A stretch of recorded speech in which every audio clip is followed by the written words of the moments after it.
জাহাঙ্গীরনগর বিশ্ববিদ্যালয়ের বায়োলজিক্যাল যে ডিপার্টমেন্টগুলো যেমন ফার্মেসি, মাইক্রোবায়োলজি, বোটানি, জুলজি এগুলো সব কিন্তু ডি ইউনিটের আন্ডারে পড়ে।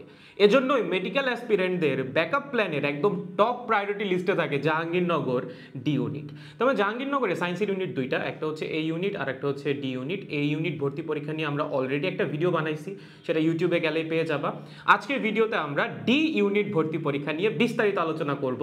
এখানে ফর্ম তোলার জন্য ন্যূনতম যোগ্যতা আপনার কি লাগবে, কত মার্কের ভর্তি পরীক্ষা হবে, কিভাবে মেরিট লিস্ট পাবলিশ করা হয়, জিপিএ কিভাবে ক্যালকুলেট করা হয়, এ টু জেড এভরিথিং। তাহলে আমরা প্রথমে একটু জেনে নেই এখানে ফর্ম তোলার জন্য আপনার ন্যূনতম যোগ্যতা কি লাগবে।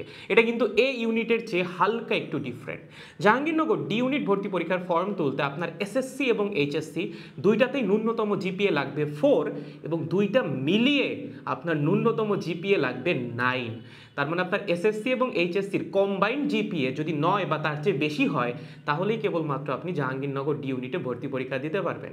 এখানে ভর্তি পরীক্ষাটা 80 মার্কের একটা এমসিকিউ পরীক্ষা, তার মধ্যে 44টা এমসিকিউ আসে বায়োলজি থেকেই। এজন্যই যারা মেডিকেল অ্যাসপিরেন্ট তাদের একটা পছন্দের জায়গা হচ্ছে জাহাঙ্গীরনগর ডি ইউনিট। যাই হোক, তাহলে 80টা এমসিকিউ এর মধ্যে 44টা আসবে বায়োলজি থেকে, 24টা আসবে কেমিস্ট্রি থেকে, 4টা আসবে বাংলা থেকে, 4টা আসবে ইংলিশ থেকে এবং 4টা আসবে আইকিউ থেকে। তবে এটা নিয়ে চিন্তা করার কিছু নাই, আমি নিজেও পরীক্ষা দিয়েছিলাম। আইকিউ থেকে যে আহামরি কঠিন প্রশ্ন আসে এমন না, তুমি যদি একটু লজিক্যালি চিন্তা করো তুমি সলভ করে আসতে পারবা। এই হচ্ছে ওভারঅল 80টা এমসিকিউ, 80 মার্কের পরীক্ষা। সময় পাবা 55 মিনিট, 5 মিনিট আরও এক্সট্রা টাইম পাবা ওএমআর এর ইনফরমেশনগুলো ফিল আপ করার জন্য। বাট ওই 55 মিনিটের মধ্যে তোমার 80টা এমসিকিউ সলভ করা লাগবে। এখানে কিন্তু আমার নেগেটিভ মার্কিং আছে, প্রতিটা ভুলের জন্য 0.2 করে নেগেটিভ মার্ক। তার মানে তুমি যদি 5টা ভুল করো 1 মার্ক নাই। ওকে, এখন এই যে আপনার 80 মার্কের এমসিকিউ বা 80 মার্কের পরীক্ষা, মেরিট লিস্ট কিন্তু প্রকাশ করা হবে 100 মার্কের উপর। বাকি 20 মার্ক আসবে হচ্ছে জিপিএ থেকে, আপনার এসএসসি এবং এইচএসসির জিপিএ থেকে। এবং জাহাঙ্গীরনগরের জিপিএ ক্যালকুলেশন পুরোপুরি এই ইউনিটের মতোই, ডি ইউনিটেও আপনার এসএসসির জিপিএকে 1.5 দিয়ে গুণ করা হবে, সেখান থেকে আসবে 7.5। এবং আপনার এইচএসসির জিপিএকে 2.5 দিয়ে গুণ করা হবে, সেখান থেকে আসবে 12.5। এই হচ্ছে ওভারঅল 20 মার্ক, পরীক্ষা থেকে 80 মার্ক। সো টোটাল 100 মার্কের উপর ভিত্তি করে মেরিট লিস্ট প্রকাশ করা হবে পরীক্ষা হওয়ার 7 দিনের মধ্যেই।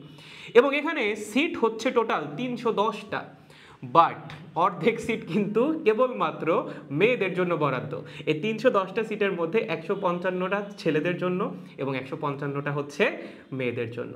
তার মানে ছেলেদের জন্য একরকম কাটমার্ক থাকবে, মেয়েদের জন্য আর একরকম কাটমার্ক থাকবে। সো যারা মেয়ে আসো, যারা হচ্ছে মেডিকেল টার্গেট করতেছো, তাদের অবশ্যই ব্যাকআপ প্ল্যান হিসাবে জাহাঙ্গীরনগর ডি ইউনিটটা রাখা উচিত। আই গেস বুঝতে পারছো ভর্তি পরীক্ষার ন্যূনতম যোগ্যতা কি এবং এখানে তুমি আসলে কি কি ফেস করবা। পরীক্ষাটা অনেক বেশি কঠিন না, তোমার যদি মেডিকেল প্রিপারেশন ঠিকঠাক থাকে খুব ইজিলি তুমি জাহাঙ্গীরনগর ডি ইউনিটটা ক্র্যাক করে ফেলতে পারবা। জাস্ট প্রিভিয়াস ইয়ারের কোয়েশ্চেনগুলো একটু দেখে যাও। এবং ছেলেদের জন্য সুযোগ আছে, 155টা সিট, এটাও তো আসলে কম না। ভালো মতো পড়লে দেখা যাবে তুমিও চান্স পেয়ে যাচ্ছ। ওকে, তাহলে পড়তে থাকেন ভালো মতো। Best of luck. পরবর্তী ভিডিওর জন্য অপেক্ষা করেন, খুব দ্রুতই আসতেছে। টাটা।